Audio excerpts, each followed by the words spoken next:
Собаки обладают невероятной склонностью к приключениям, часто оказываясь в ситуациях, которые люди едва ли могут себе представить. От перелезания через заборы до проникновения на барбекю соседа, их озорная натура и безграничное любопытство делают их постоянными звездами самых смешных происшествий. Однако иногда собачьи приключения становятся серьезными, напоминая нам, как сильно они зависят от людей в плане защиты и заботы. Эта история происходит у берегов Чили, где два храбрых щенка провели больше года, живя на борту крошечной заброшенной лодки, борясь с суровой жарой, истощением запасов и полным отсутствием пресной воды. К счастью, после почти недели полной изоляции и неопределенности, в дело вмешалась преданная своему делу спасательная команда, превратив душераздирающую ситуацию в новую обнадеживающую главу. Спасение возглавил приют, команда которого совместно с чилийскими ВМС и местной морской полицией организовала сложную операцию по благополучной доставке собак на берег. Человек, ответственный за их спасение, поделился своим личным опытом с того момента, как они отправились на миссию.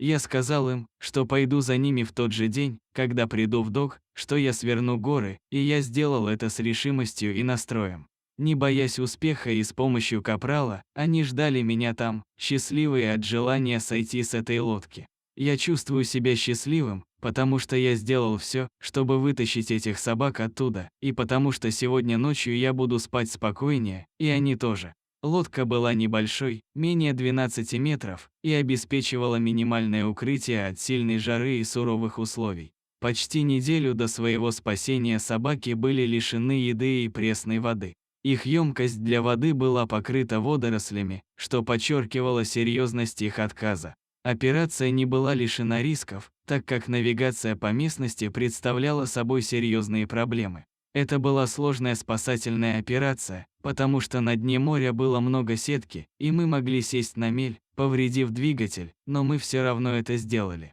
Несмотря на трудности, команда оставалась преданной своей миссии, обеспечивая безопасность как спасателей, так и собак. Вернувшись на сушу, измученные, но успокоенные животные наконец получили еду, медицинскую помощь и место для отдыха. Наконец-то они теперь на суше в нашем приюте. Они уже поели, они отдыхают, и, надеюсь, люди, которые сказали, что у них есть временный дом для них, приедут в понедельник с тем, что обещали. Тем временем они останутся в приюте, пока их не стерилизует ветеринар. Местные власти получили сообщение о собаках и безуспешно пытались связаться с владельцем лодки. Для чилийского флота вмешательство после 6 дней ожидания владельца, чтобы забрать собак, было необходимым и срочным решением. Капитан Портаикики подтвердил подробности полученного ими сообщения. В понедельник или вторник мы получили жалобу на нескольких собак, которые были брошены на лодке. Мы пытались связаться с владельцем в среду и четверг, но человек так и не прибыл в портовое управление. Спустя почти 6 дней мы решили провести спасательную операцию.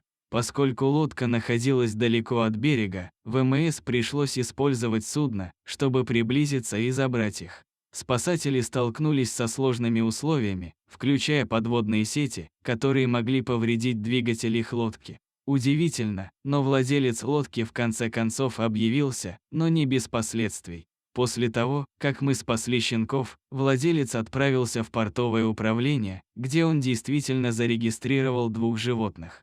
Мы также выписали повестку в прокуратуру за жестокое обращение с животными, заявил Касерес.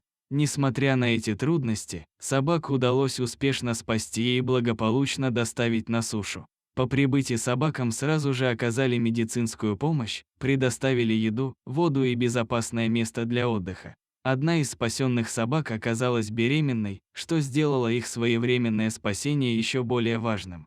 Позже власти установили личность владельца лодки, которому было предъявлено официальное обвинение в жестоком обращении с животными и их оставлении без присмотра.